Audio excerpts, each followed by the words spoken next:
Good morning and welcome to Our Issues Milwaukee. I'm your host, Andrea Williams. Our focus today is on family fun events that are happening right here in our city. One event to definitely add to your to-do list this weekend is the Holiday Folk Fair International. That's happening through November 18th at the State Fair Park Expo Center. It has become a Milwaukee tradition that attracts visitors from all over the world. And my first guest is Durtka. He's the president of the International Institute of Wisconsin, the producer of Folk Fair. How are you, Al? Good. Thank you so much for being here. And it's amazing. The Holiday Folk Fair has been going on 75 years now. And if you would, please let everybody at home know more about the fair and its mission. Well, the fair is really a gathering, you might say, of the community. And I always look at it as an educational process in terms of us getting to know each other. Knowing your neighbor who might be living next door to you or down from the block.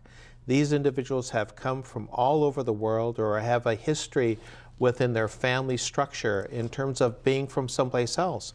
And what it is, a gathering of these individuals to share what is good about their particular culture, about their particular beliefs, who they are. And that's what Folk Fair is all about. Yeah, so it's multicultural. It's multicultural. And it's really given us all an opportunity to appreciate what everybody brings to this melting pot we call America. Correct. And there's a lot of similarities as we look at those kind of things. So if we talk about music, everyone has some type of music.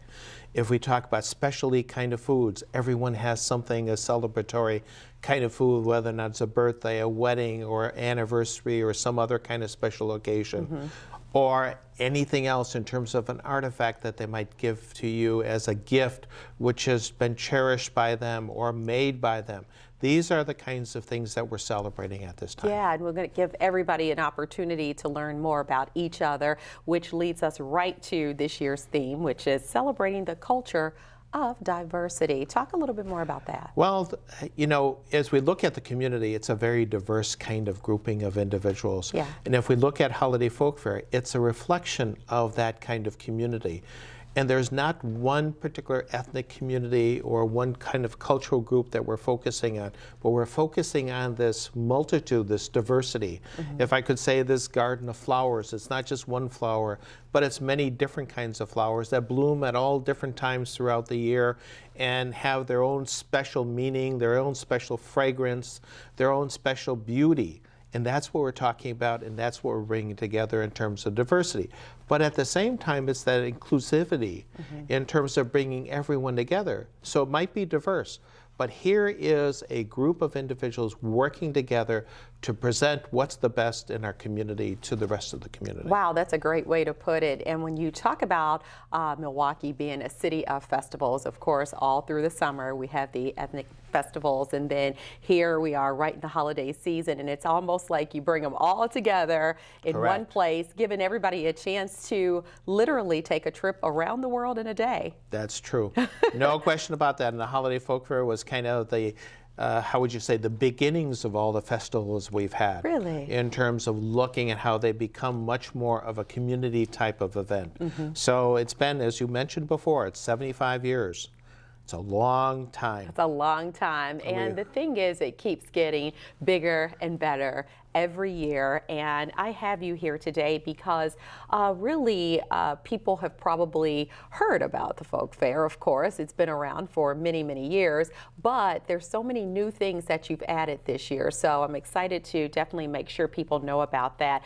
Things kicked off on Friday. Correct. And you had an education day for kids, and you also had a naturalization ceremony. Two very important things when it comes to diversity and just including everyone. Talk about those. Well, I think it's very important as we look at how do we, how would you say, safeguard, but also how do we preserve, but in preserving, we also have to share. And so if we look at this, we're looking at the younger generation of moving them into being exposed to these various kinds of cultures. But through the education program, we're not looking only to be exposed, but also to present their own cultural heritage so that individuals are very proud of who they are.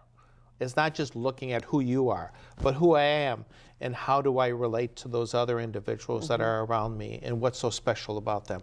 So that's really the impetus of the education program. Then we kind of move into the naturalization ceremony, where we have individuals who have come here from all over the world to become citizens, but in more special way to become a really active part of our community by taking the oath and becoming naturalized at the ceremony. So it's a great kickoff to the folk fair, and as we look at these individuals who are coming together to be naturalized, those were the kind of individuals that Holiday Folk Fair kind of sprung from, because they were so proud of who they were and what they could bring.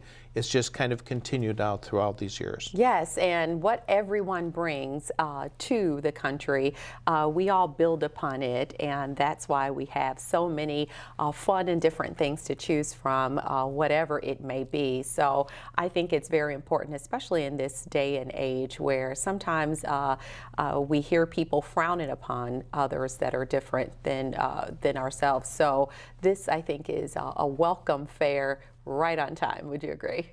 I agree, no question about that. So let's talk about a few of these attractions that you have this year, and always high on the list. Maybe I'm just speaking for myself, but of course, you know I'm going to the food. I thought that was what you're going to do. Of Yes, course. right. So talk about some of the types of foods that one can choose from, and I know that you've done this many years, so you've got some kind of plan on being able to taste test it all without getting full all at once. Well, I was a little afraid there for a moment that you were going to ask me what's my favorite. No, I you stay can't go away from there. that. I can't go there. Okay. No, and I would have nothing. That's for sure.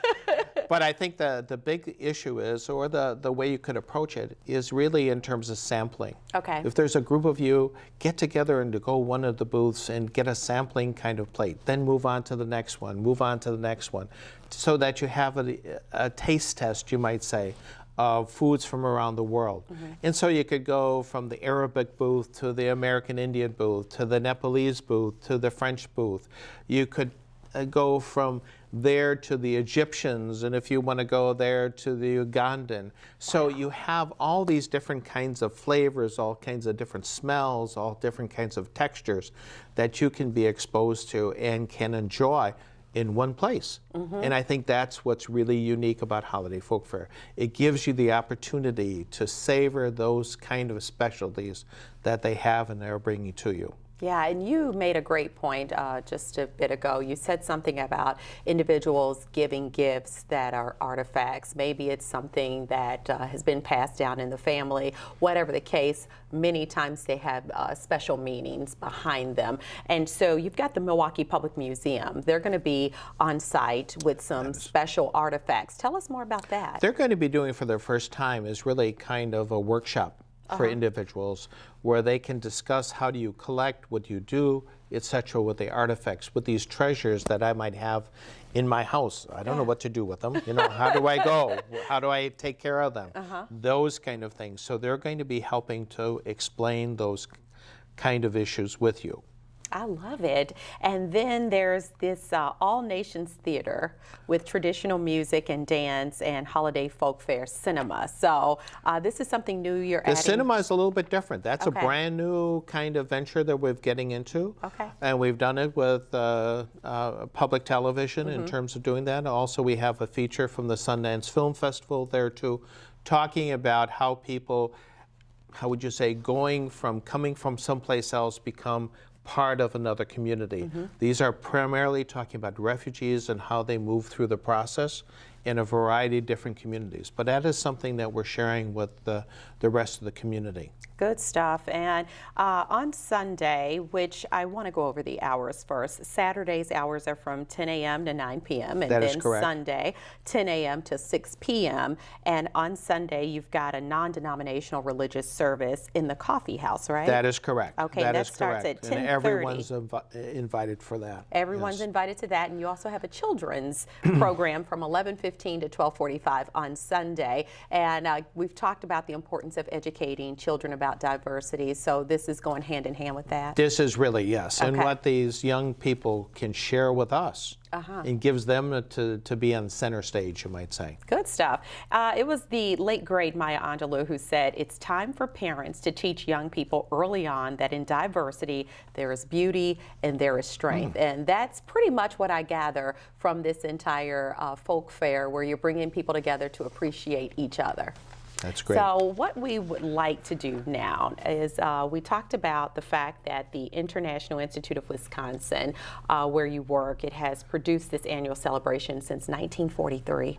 Correct. That's amazing. I want to learn more about what you guys do. So it started off as a branch of the YWCA and then eventually transformed into what it is today. That is correct. Yeah. And that was 82 years ago. So if you look at the history of where we've come, and it was part of the YWCA, yes. And what had happened at that point in time, there was some issues within the community in terms of funding, etc. So a group of volunteers took it over, and it became the International Institute.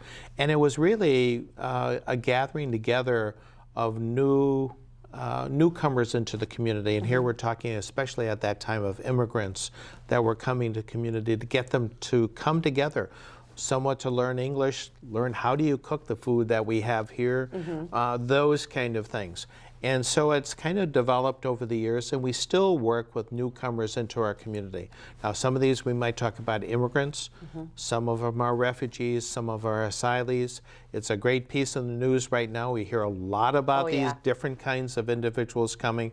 They do come here to Wisconsin. They do come here to Milwaukee to hopefully settle here and call this home. Yes, and I'm glad you brought up the headlines, because what you're doing is so important, especially when we look at where migrant caravans were being described as invasions, when the goal for many of the migrants is to escape poverty, malnutrition, and persecution, and then once they get here, seek asylum. So we're seeing a lot of things that's being put out there where it sometimes can be viewed as a negative, but this is what America has been about for many, many years, right? Yeah, yes, so, that is correct. You guys have an international visitor leadership program, educational programs. You mentioned refugee resettlement, and then the interpretation and translation services. So all these things are pertinent when it comes to just getting people acclimated and understanding what they're doing. They all come together, no question about that at all. Well, good stuff. If you would, what is the website to your organization where people can find out more? Well, it's International Institute of Wisconsin, IIW.org, or for this particular event, it's folkfair.org. There it is. We're going to go over the details for the Holiday Folk Fair International once more. It's happening November 17th and 18th at the State Fair Expo Center. Saturday hours are 10 a.m. to 9 p.m., Sunday 10 a.m. to 6 p.m. Advanced tickets are available, and the theme this year is Celebrate the Culture of Diversity. Again, you can go to folkfair.org or give them a call at 414-225-6220. Thank you so much for stopping by. Okay, thank you very much. It has been a pleasure. Durtka is the president of the International Institute of Wisconsin and the producer of the Holiday Folk Festival. When we return to Our Issues Milwaukee, we'll turn our attention to another great holiday tradition, the Holiday Lights Festival. We'll fill you in on everything that you need to know right after this.